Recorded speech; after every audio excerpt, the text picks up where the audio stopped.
जीवन बदल गया। प्यारा यीशु आया, मेरा जीवन बदल गया। जब से मैंने उसे है पाया, मेरा जीवन बदल गया। जब से मैंने उसे है पाया, मेरा जीवन बदल गया।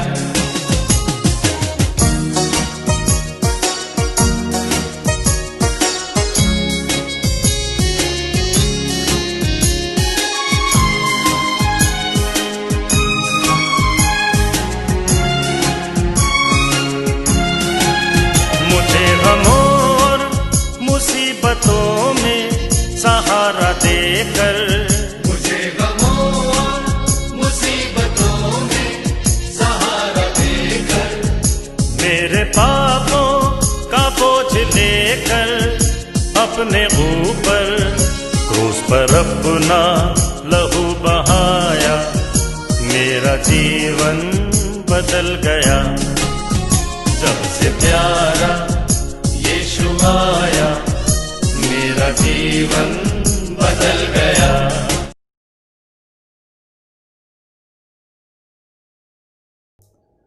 प्रभु यीशु मसीह के मधुर नाम में सबको जय मसीह की। प्रार्थना भवन Pentecostal church of God Sanjay कोयला नगर, हाउस ऑफ प्रेयर अमरडंडी अमलाई, यहोवा इरे प्रार्थना भवन शेडोल फतेहपुर की ओर से आप सबको हम हार्दिक अभिनंदन करते हैं। हम परमेश्वर को धन्यवाद देते हैं कि परमेश्वर ने यह शुभ अवसर दिया कि आज इस YouTube के माध्यम से आप तक हम पहुंचने पा रहे हैं। गांव-गांव में, शहर-शहर में, घर-घर में, देश-देश में। क्या ही महान परमेश्वर है कि वो हमारी ज़रूरतों को जानता है।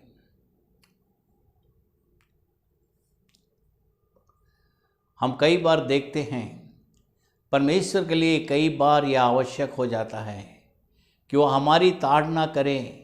जिस प्रकार एक प्रेमी पिता अपने बच्चों की उल्लाहना करता है ताकि हमें चैन के साथ धर्म का प्रतिफल मिले।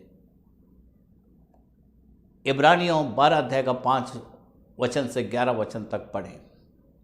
परमेश्वर कई बार अपनी ताड़ना में हमारे जीवन में कठिन परिस्थितियां भी ला सकता है। हालांकि हर परीक्षा या पीड़ा का सामना करने पर यह सोचना गलत है कि यह परमेश्वर की ताड़ना है।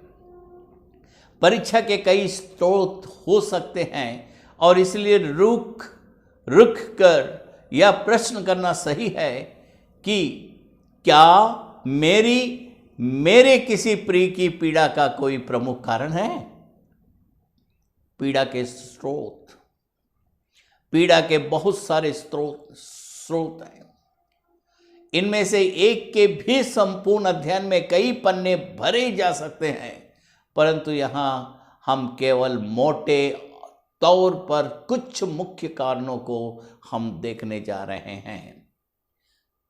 पहली बात, पापमय चुनाव। कई बार स्वयं के पापमय या चुनाव या हमारे आसपास के लोगों के चुनाव हमारे जीवनों में भयानक परिणाम ला सकते हैं। परमेश्वर हमारे लिए ऐसा नहीं चलता। वह हमें उसका वचन विधि देता है ताकि हम सही चुनाव कर सकें। परंतु मनुष्य कमजोर पड़ सकता है और गलत चुनाव कर सकता है। मसीही भी गलत चुनाव कर सकते हैं। कई बार हम परमेश्वर के वचन को नहीं मानते हैं और अपनी मनमानी करते हैं। जब हम ऐसा करते हैं तब परमेश्वर विद्रोह और पाप के परिणाम हमारे या हमारे प्रियजनों के लिए पीड़ा का कष्ट कारण बनते हैं। बाइबल में हम देखते हैं गलतियों की पत्री 6 अध्याय का 7 और 8 वचन और नीति वचन 11 अध्याय का 18 और 19 वचन। परंतु निश्चित ही हम निराशा की स्थिति में छोड़े नहीं जाते। याद रखें, हमें क्षमा मिल सकती है। बाइबल कहती है जब भी हम पश्चाताप करते और पापों को मान लेते हैं और सच्ची दीनता के साथ अपने गलत कामों से फिरते हैं, तो प्रभु ने केवल हमें क्षमा करता है, बल्कि वह उस पाप की अपवित्रता से हमें स्वच्छ भी करता है। पहला अध्याय का 7 वचन से 9 वचन तक हम देखते हैं। परंतु हमें तब भी अपने पापों के परिणामों को भुगतना पड़ता है। उदाहरण के लिए हम चोरी के प्रलोभन के आगे घुटने टेक सकते हैं। जब हम पकड़े जाते हैं तो हम दूसरों की अस्वीकृति के अपमान और पीड़ा को महसूस करते हैं। हमें जेल में जाना पड़े या हमने जिसे चुराया उसे वापस देने में कड़ी मेहनत करनी पड़े, परमेश्वर उस पापी कार्य को क्षमा करता है यदि हम पश्चाताप करें। परंतु उसके परिणाम तो अवश्य ही हमें या हमारे प्रियजनों को परेशानी में डाल सकते हैं। बाइबल में देखिएगा, यह यहेजकेल 18 अध्याय का 2 वचन, 18 अध्याय और 2 पत्रस 3 अध्याय का 9 और 2 इतिहास 7 अध्याय का 14 वचन, नहमिया 9 अध्याय का 17 वचन, इफिसियों 1 अध्याय का 7 वचन देखें। दूसरी बात, परमेश्वर की ताड़ना या परीक्षा। पिछले बार आपने सुना है, आपने परमेश्वर की ताड़ना के बारे में सीखा। नीति वचन 17 अध्याय का 3 वचन में लिखा है, इस ताड़ना के साथ साथ परमेश्वर हमें परखता भी है और वह ऐसा करने के लिए परिस्थितियों का उपयोग कर सकता है। परमेश्वर पहले से ही जानता है कि हमारे हृदय में क्या है और यह कि वह हमेशा अच्छा नहीं होता। बाइबल हमें कहती है मन तो सब वस्तुओं से अधिक धोखा देने वाला होता है। इर्मिया 17 का 9 पढ़ें। उसमें असाध्य रोग लगा है, उसका भेद कौन समझ सकता है, क्योंकि धर्मी परमेश्वर मन और मर्म का ज्ञाता है। भजन संहिता 7 अध्याय का 9 वचन में लिखा है।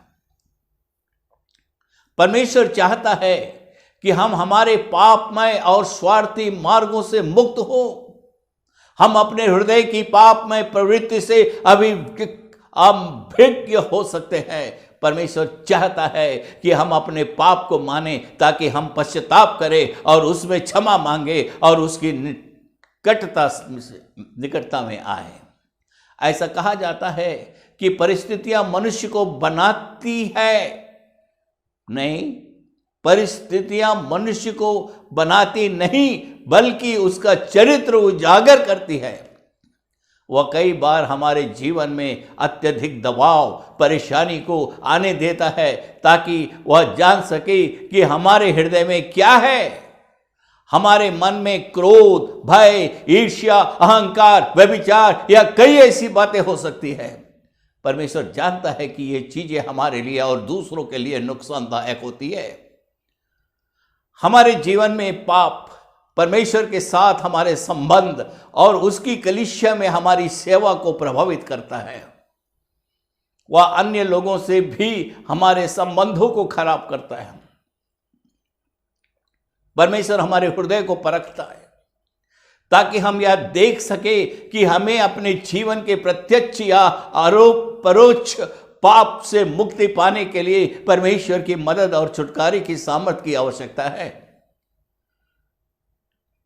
यह याद रखना अत्यंत आवश्यक है कि परीक्षा पाप के प्रलोभन के समान नहीं है। परमेश्वर हमें परखता है। देखिएगा यहूदा 1 अध्याय 2 से 5 वचन, 12 से 17 वचन। परमेश्वर हमें परखता है परंतु वह कभी भी पाप का प्रलोभन नहीं देता। परमेश्वर अवश्य ही हमें पाप और प्रलोभन से बचाने में मदद करता है यदि हम उसकी आज्ञा माने और उसका अनुसरण करें। प्रेरित पौलुस कहता 1 कुरिन्थियों 10 अध्याय का 13 वचन में और 2 पत्रस 2 अध्याय का 9 वचन में। तीसरी बात, शैतान का हमला। इफिसियों की पत्री 6वां अध्याय का 10 से 20 वचन में स्पष्ट लिखा है कि ऐसी कुछ शैतानी ताकतें हैं जो परमेश्वर के लोगों के विरुद्ध आती है।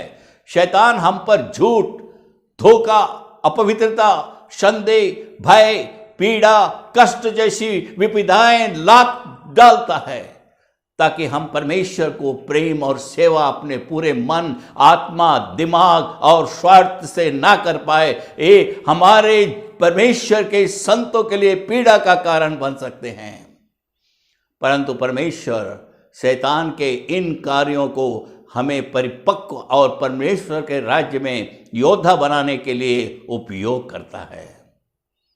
इफिसियों की पत्री 6वां अध्याय का 12 और 2 वचन भी देखें। बाइबल कहती है कि हम शरीर और रक्त के विरुद्ध लड़ाई नहीं करते। 2 कोरिन्थियों 10 अध्याय का 3 से 5 वचन देखेंगे। और परमेश्वर चाहता है कि हम ऐसे सेवक बने जो उन आत्मिक ताकतों के विरुद्ध खड़े हो सके जो परमेश्वर और उसके लोगों के खिलाफ है। इफिसियों की पत्री 6वां अध्याय में और वचन में कई स्थलों पर यह बताया गया है कि हम किस प्रकार इन शैतानी शक्तियों के विरुद्ध में खड़े हों और उन्हें पराजित करें। हम मत्ती रचित सुसमाचार 4 अध्याय का 1 से 11 वचन तक हम देखते हैं। इफिसियों की पत्री 7 अध्याय का 10 वचन से 20 वचन तक देखते हैं। ये 1 यूहन्ना 3 अध्याय का 8 वचन और प्रकाशित वाक्य 12 अध्याय का 11 वचन में हम देखते हैं।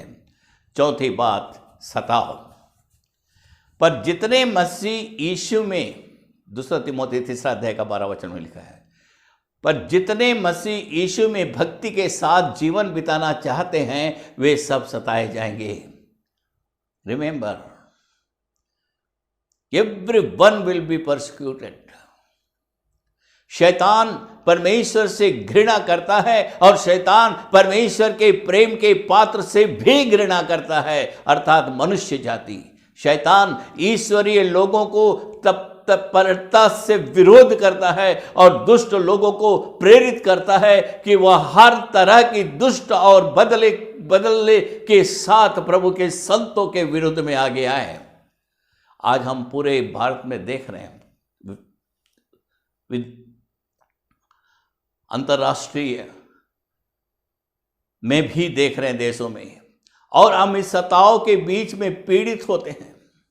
परमेश्वर हमें इस सताव से मुक्त होने के लिए या उसे सहने के लिए अनुग्रह देगा।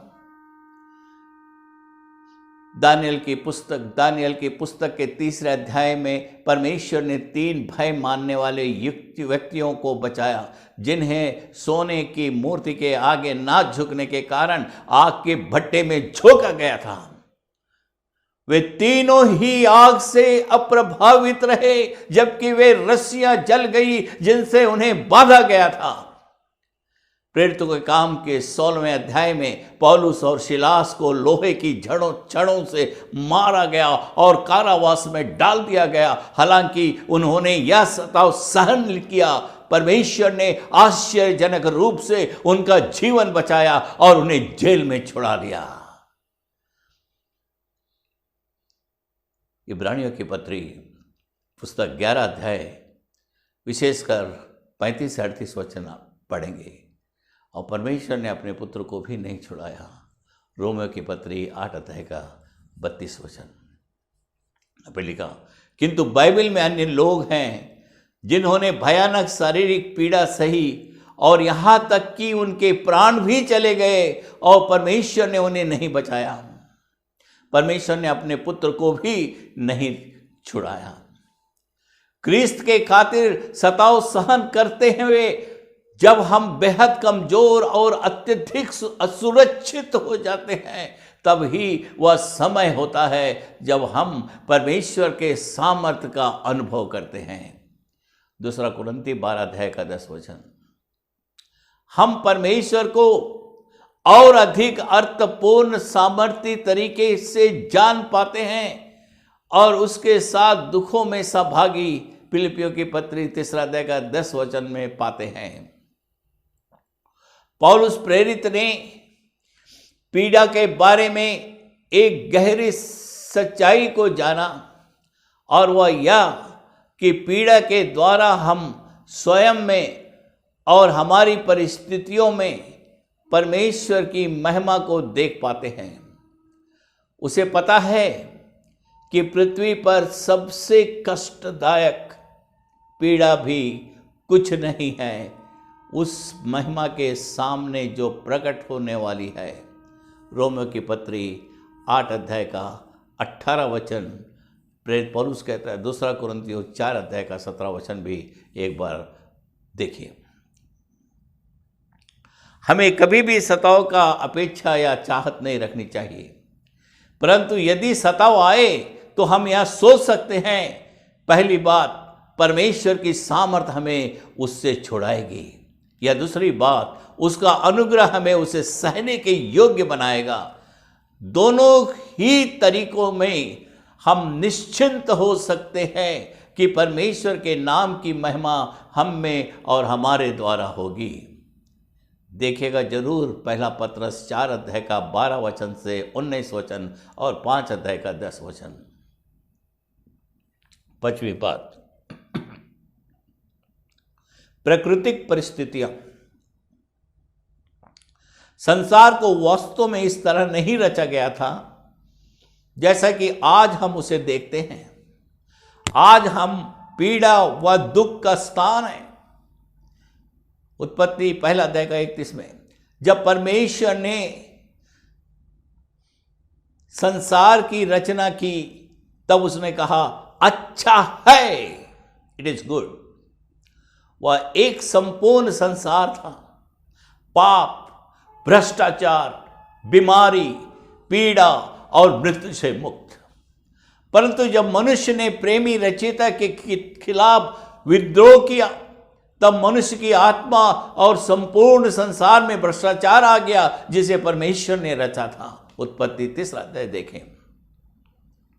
इसके फलस्वरूप बीमारी, पीड़ा, अकाल, गरीबी, अन्याय, युद्ध और प्राकृतिक विपदाएं मनुष्य के पापमय और गिरे हुए संसार का हिस्सा बन चुकी है।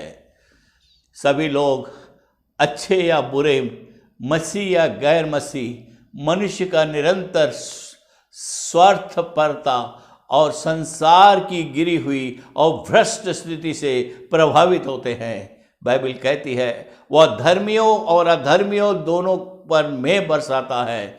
मत्ती रची सुसमाचार 5 अध्याय का 45 वचन में। बचाए जाने के बाद भी हम इस टूटे हुए संसार में रहने की पीड़ा और क्रोध को अनुभव करते हैं। परमेश्वर हमारी परिस्थिति में दखल कर भी सकता है और नहीं भी, परंतु जो परमेश्वर को जानते हैं उनके पास भविष्य में आशा की निश्चितता है और वे पूर्ण छुटकारे के दिन की रात देख सकते हैं, ताकि हमारे परमेश्वर और पिता की इच्छा के अनुसार हमें इस वर्तमान बुरे संसार से छुड़ाएं। गलतियों की पत्री 1 अध्याय का 4 वचन में लिखा है, सृष्टि भी आप ही विनाश के दासत्व से छुटकारा पाकर परमेश्वर की संतानों की महिमा की स्वतंत्रता प्राप्त करेगी।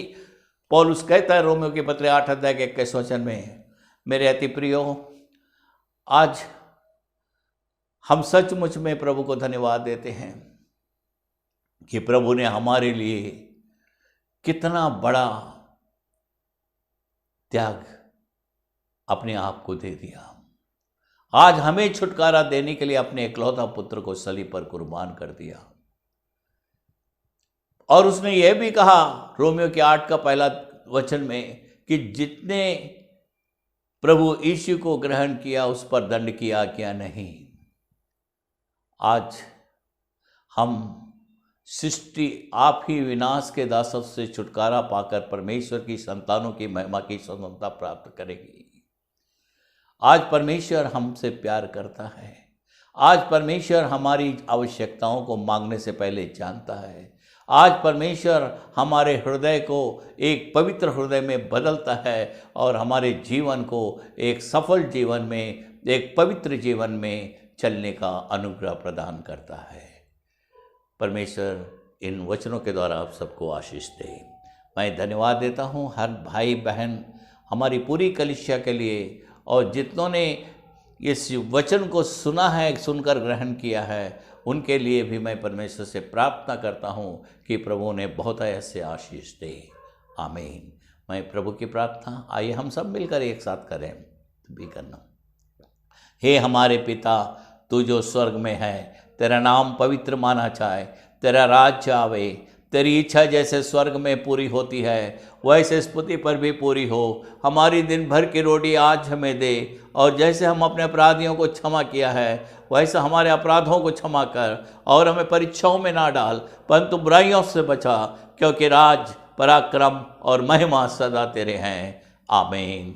अब हमारे पिता परमेश्वर का प्रेम, प्रभु यीशु मसीह का अनुग्रह, पवित्र आत्मा की सहभागिता आज से लेके युगानुयुग तक जितने यहाँ पे एकत्रित हुए और जितने इस मीटिंग में शामिल हुए और जितने इस यूट्यूब के माध्यम से वचन को सुने, हर एक के साथ, हम सब के साथ बनी रहे। आमीन।